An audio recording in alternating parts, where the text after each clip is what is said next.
What's your favorite scary movie? Hey, man. We'll tear your soul apart. Well, I'm Pennywise the dancing now. We're gonna get you. Oh, not on the beat! God, don't do that. But sometimes death is better.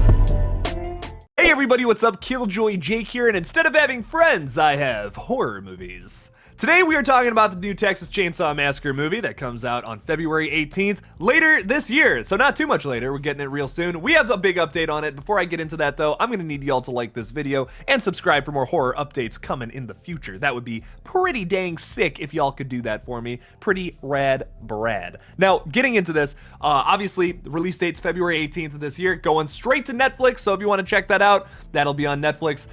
We don't have the me personally, I don't have the highest hopes for this film going into it. Just doing a little bit of a recap. The directors, the original directors, who I'm not going to name because it's slightly embarrassing, they were fired from the film because of like creative differences. The studio not like where they were taking the film, and they have been replaced with director David Blue Garcia, who took over the film and is now being credited as the director. There's really been no marketing for the film too, and it comes out in like 3 weeks, which is a little scary, but now they're finally starting to market it a little bit. We got a poster today of the first shot revealing Old Man Leatherface. We got a shot a long time ago of like Leatherface standing in the dark, but we couldn't really see his face or what he looked like in this movie. There wasn't really any, it was just like a shadow of him. He's holding a chainsaw, it looks badass, it's cool, but it's not, it's just not like, you couldn't see him really. This is the first time we actually kind of see what he looks like, and he's looking pretty scary. I'm gonna put this poster up on the screen, probably like right here, and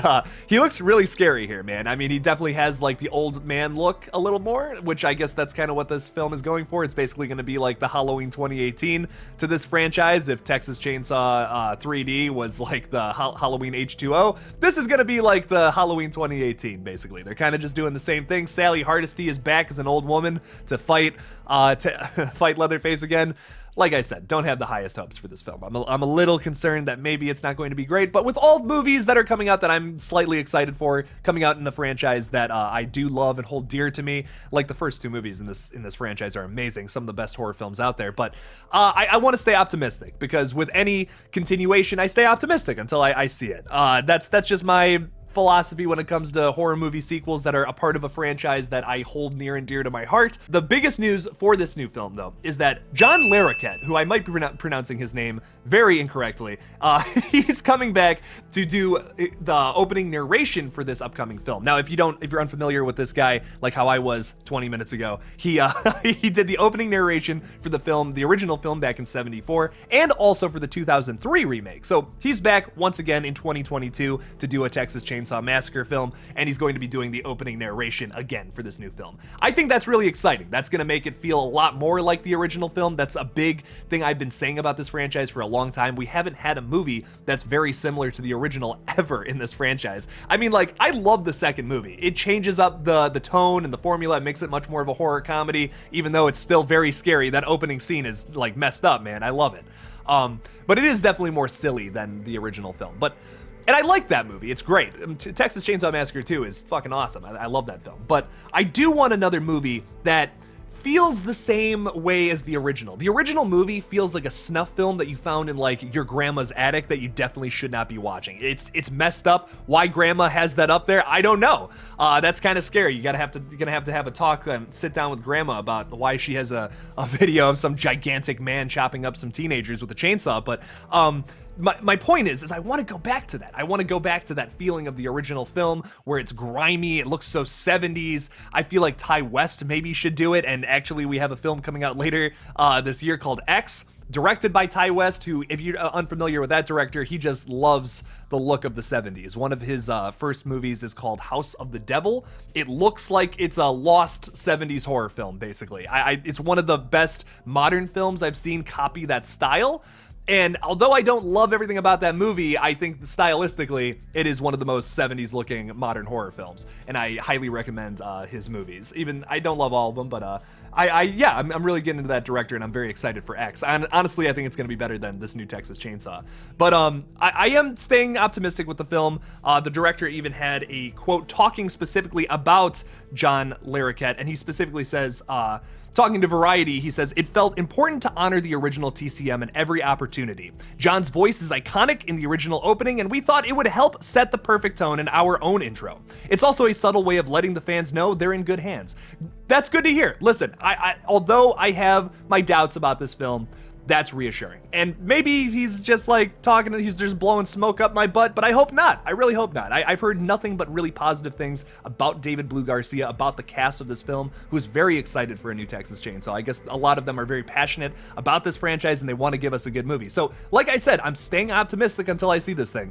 It sounds like there's a lot of production issues and that it might be a bit of a train wreck. That's kind of what I'm expecting. But imagine if it's not. What if this film is fucking awesome? What if this film turns out to be like one of the best sequels? Maybe not as good as like 1 or 2, but like what if this is the 3rd best movie in the franchise? What if that ends up happening? That would be awesome because like our expectations are low, but then if you give us a somewhat decent movie, we're gonna think much more highly of this film.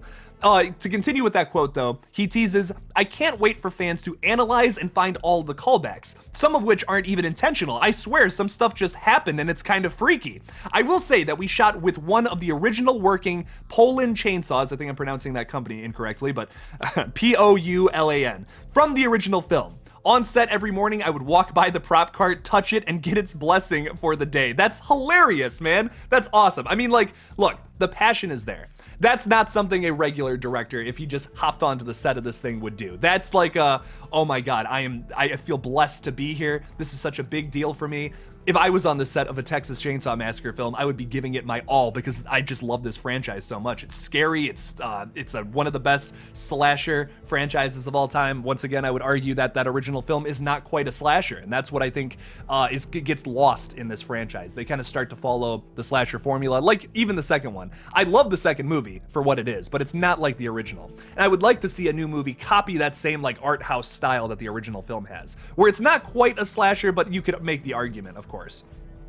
Now, talking about the synopsis of this film, if you are unfamiliar with it, after nearly 50 years of hiding, Leatherface returns to terrorize a group of idealistic young friends who accidentally disrupt his carefully shielded world in a remote Texas town. Now, it's also a bit about, obviously Sally Hardesty is back once again to fight Leatherface for whatever reason. I guess she's still in this town where she was, like, got attacked by Leatherface.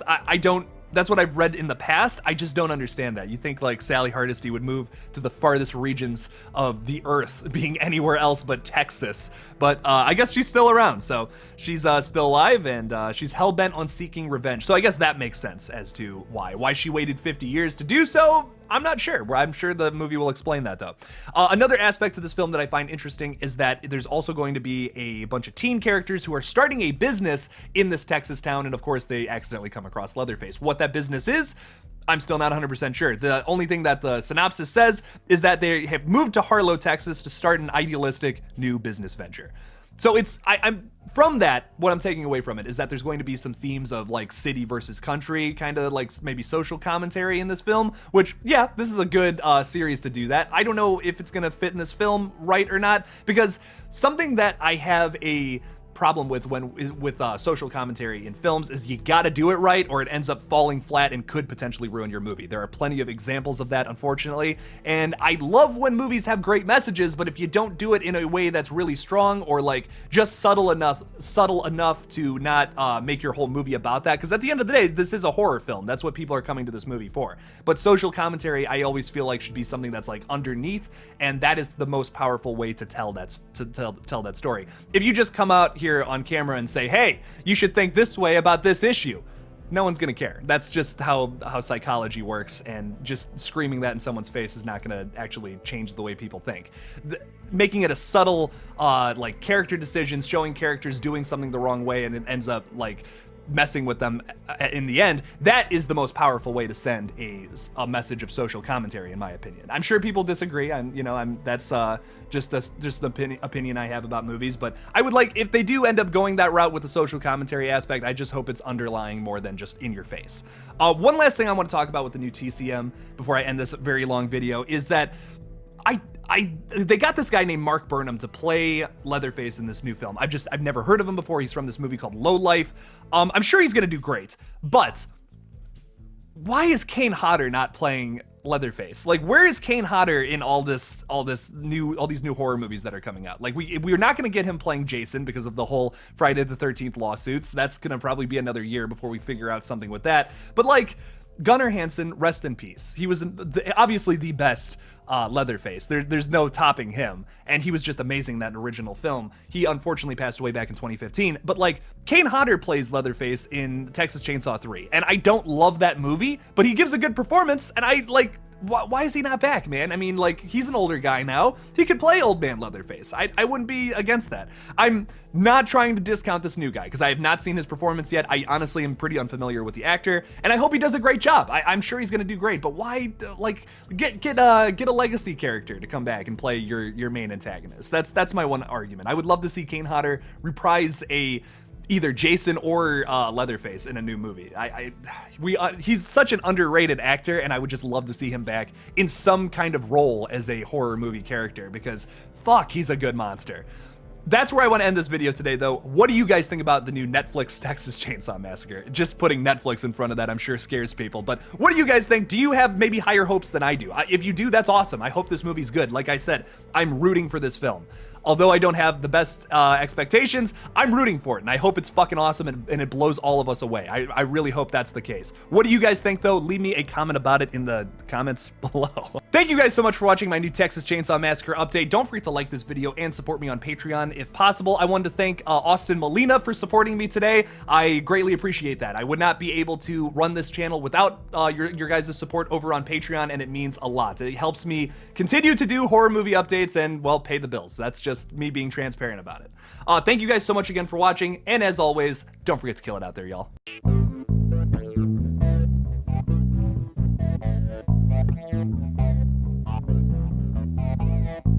Thank you.